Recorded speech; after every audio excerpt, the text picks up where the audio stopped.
before I get into this predictions video, I do want to say in my thoughts, prayers, and condolences to the families of the late great Terry Funk and the late great Bray Wyatt.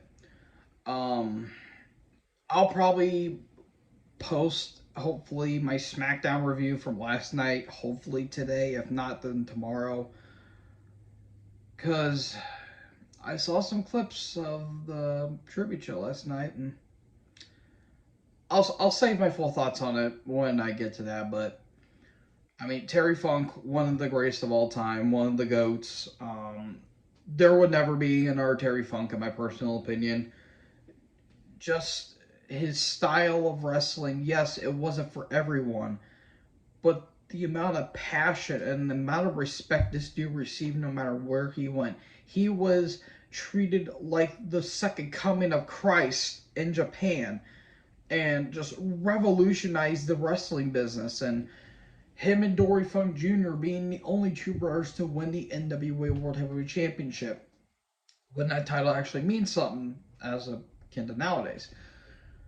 Terry Funk, I mean, his feuds with, Sting, Foley, Flair, um, just his matches in like FMW, WCW, hell, his little brief stint in WWE was fun.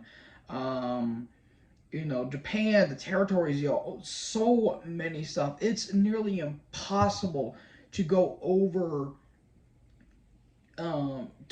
the whole legacy of Terry Funk in just one video. Like, if so, the video will probably most likely just end up being a live stream, in all honesty, because going over Terry Funk's career, 6 decades, and his last match was what, in 2017, and he was wrestling in the early 60s, no, late 60s, I want to say. That is impressive, no matter how bad, no, how much you slice it. So yeah, rest in peace, Terry Funk. I would recommend his matches with Flair in the tail end of '89. Um, I would recommend his matches with Foley. The match I feel like doesn't get talked about as much is him and the Great Muta versus Sting and Ric Flair, and I think it's called the Thunder Cage match, Halloween Havoc 1989. It's kind of more remembered for one of the cage was coming on fire, and then Muta just sprayed his mist all over it and put out the fire. Another reason why Muta is a badass and one of the best of all time. So yeah, I recommend those matches. His matchup with Foley, his matchup with Sting, just absolutely incredible stuff. And then 24 hours later, we received a bombshell that Bray Wyatt passed. I didn't know what to think about it because I was shocked at the when I saw the tweet Triple H posted. I didn't know what to think. I didn't want to believe it. I'm like, okay, this either has to be a cruel joke or we're having another Eddie Guerrero situation. And lo and behold, we did. Um, we didn't know what happened. We didn't know what was going on until I think the next day, where, or no, actually a couple hours later, where we found out. Just like Eddie, this is so scary how coincidental this is. Bray was 36 years old. Eddie was 38. Both died from a heart attack. Yeah, that's scary. Now, apparently, Bray was taken off the main card due to him having a battle with COVID and exacerbated on his heart and gave him some heart issues. And that's terrifying. And I want to say one thing really quick, and then I'll get into my predictions. If I see any of you guys talking about the vaccine or anti-vax related to Bray Wyatt, you're gone. You're getting blocked. I'm not talking about that. That is ridiculous. This is a man who unfortunately had to leave his wife and his two children behind. at 36 years old. So yeah, hopefully I'll be having a SmackDown review. Hopefully by tonight. If not, then probably by tomorrow. But yeah, I wanted to send my thoughts, condolences to Terry Funk and Bray. Rest in peace, both. Hopefully Bray is now finally reunited with Brody. And Funk can probably say to Dusty, I beat you, egg sucking dog, or probably something like that because, Terry's crazy, but we love him. So yeah, rest in peace to both. Anyways, what's going on, guys? Boss Up A6 here, back to another video, and today I'm here to do my All In 2023 predictions. Apologize for the long intro, I just wanted to address that. And hopefully, again, I'll have that review up by today. But yeah, I'm going to go too far with these predictions because it's going to be a long show, folks. Wembley Stadium, no matter how bad this card's build-up is, in all honesty, this crowd will probably make it up for it because this crowd's going to be white hot. White hot. 11 matches. One of them is a pre-show, one of them is a pre-tape, I think. So yeah,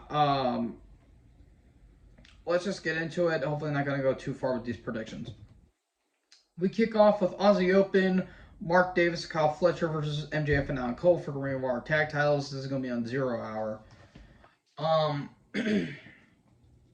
feel like the Kingdom are going to get involved. Like, it could be one of three things. The Kingdom is going to get involved, or Aussie Open's going to retain via shenanigans or DQ. And I have Aussie Open winning. They're going to have some shenanigans and DQ because MJF and Cole are going to be main eventing later on that night. So I have Aussie Open winning there. Then we get Hook versus Jungle Boy Jack Perry for the FTW title. Now, apparently Jack was supposed to retire it, but that segment got cut, and they're going to have to do it next week around Collision.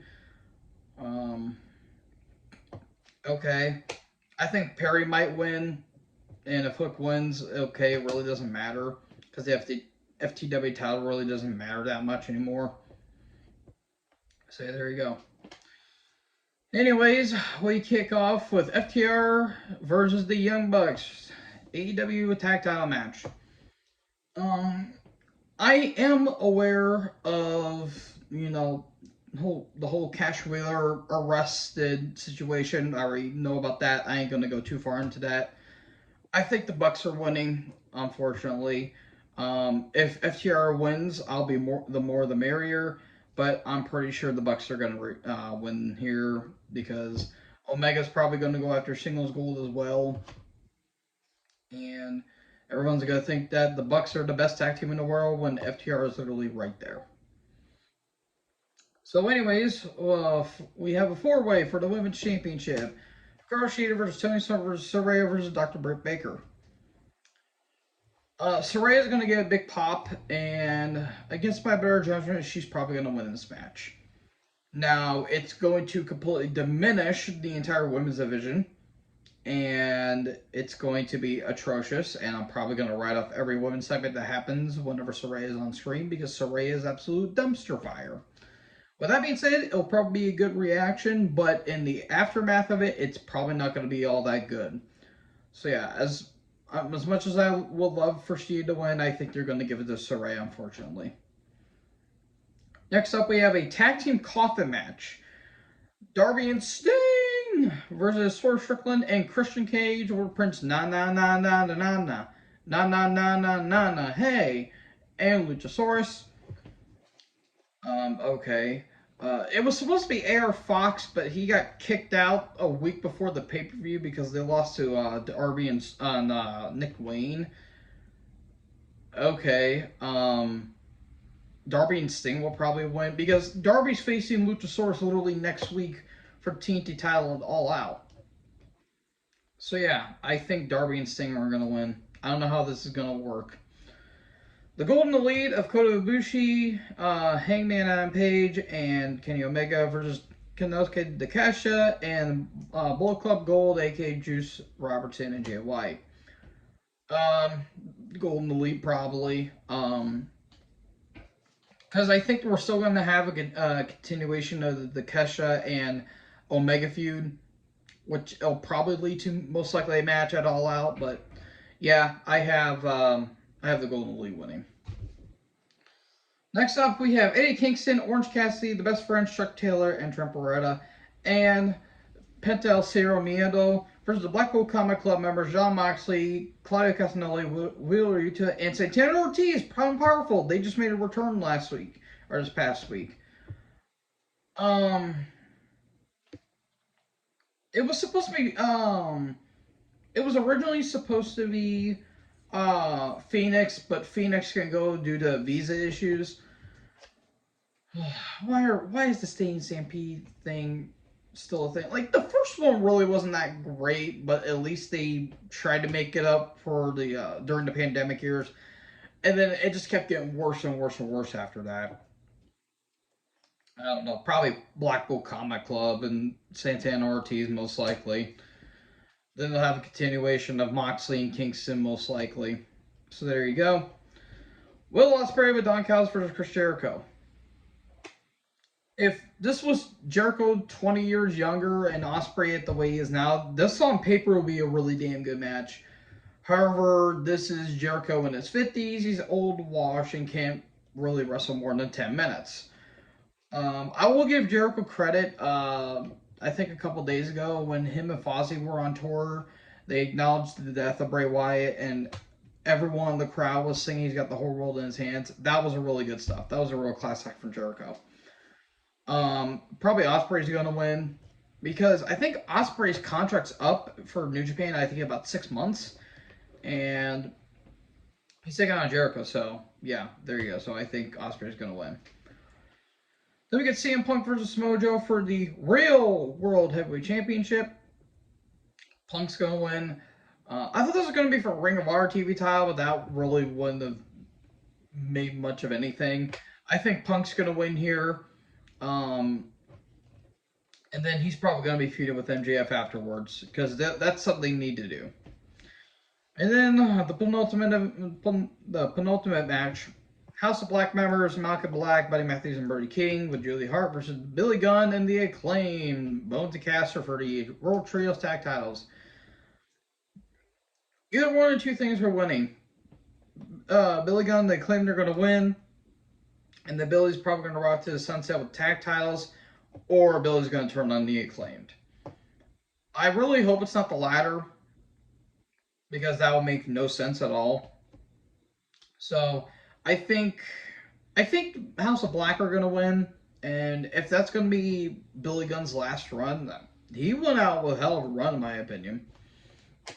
Because the dude's been wrestling for what? Almost 35 years now, which is pretty insane if you think about it. Then we get to the main event, MJF versus Adam Cole for the AEW World Championship. I think the Kingdom are going to get involved because Strong's jealous of Cole. It can go one of two things. MJF is going to retain, but the Kingdom are going to have a beatdown, and MJF is going to protect Cole, but it turns out MJF and the Kingdom are actually working together. Or, here's what I think should happen. MJF retains via roll-up or something like that, or holding the tights, or, kind of a dirty tactic. And then Cole, gives the tie, it helps fend off the Kingdom. And then Cole, is about to give MJF the title, but he hits him in the head with it. And then it turns out Cole's actually joined up with the Kingdom. That can go one in two ways, or they're just going to pull a rabbit out of their ass and do something completely different. But I think MJF's retaining. It's going to have to lead to him between him and Punk for the world title at some point, because you can't have two world champions on two different shows. That just doesn't make any sense.